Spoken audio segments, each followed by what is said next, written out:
Hi friends, welcome to our channel. இன்னைக்கு நம்ம இந்த வீடியோல தீபாவளி ஸ்பெஷலா சூப்பரான ரிப்பன் பக்கோடா சீவல் சொல்லுவோம்ல அது எப்படி செய்யலாம் அப்படிங்கறத பார்க்கலாம். நல்லா கிறிஸ்பியா வேணும்னா பச்சரிசியும் கடலை மாவும் இந்த அளவுல எடுத்துக்கலாம். இல்ல உங்களுக்கு நல்லா சாஃப்ட்டா வேணும்னா ரெண்டுமே ஈக்குவல் அளவுல எடுத்துக்கலாம். 1 கப் அளவுக்கு அரிசி மாவு பச்சரிசி மாவு எடுத்துக்கிட்டோம்னா 3/4 கப் அளவுக்கு கடலை மாவு எடுத்தா கரெக்ட்டா இருக்கும். ரெண்டையுமே நல்லா சலிச்சு எடுத்துக்கலாம்.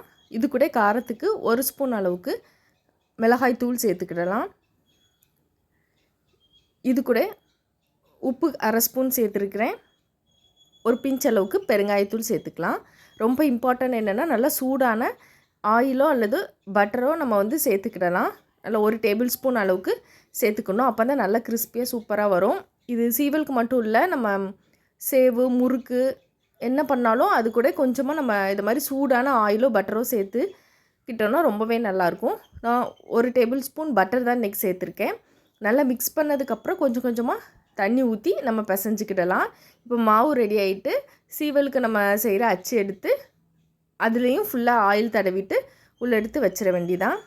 ஆயில் நல்லா ஹீட் ஆனதும் மீடியம் ஃப்ளேமில் நம்ம ஸ்டவ்வை கம்மி பண்ணிக்கலாம். திருப்பி நம்ம இதை உள்ளே பிழிஞ்சு விட்டுற வேண்டியதான். ஃபஸ்ட்டு பெரிய சைஸாகவே பண்ணிவிட்டு அதுக்கப்புறம் நம்ம உடச்சி விட்டுக்கலாம். ரொம்ப ரொம்ப ஈஸியாக 5 to 10 மினிட்ஸில் நம்ம ரெடி பண்ணிடலாம்.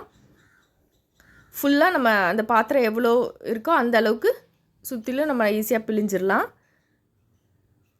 இந்த பபிள்ஸ் அடங்கினதும் கொஞ்சம் அடங்கினதும் நம்ம திருப்பி போட்டுக்கலாம். அப்புறம் ஃபுல்லாக பபிள்ஸ் அடங்கினதும் வெளியில் எடுத்துட வேண்டியதான். அதுக்கப்புறம் நம்ம குட்டி குட்டியாக உடச்சிக்கிட வேண்டியதான். நல்லா சூப்பரான ரிப்பன் பக்கோடா ரெடி ஆகிட்டு டீயோட அட்டகாசமாக இருக்கும். இந்த தீபாவளிக்கு உங்கள் வீட்டில் கண்டிப்பாக செஞ்சு பாருங்கள். தேங்க்ஸ் ஃபார் வாட்சிங்.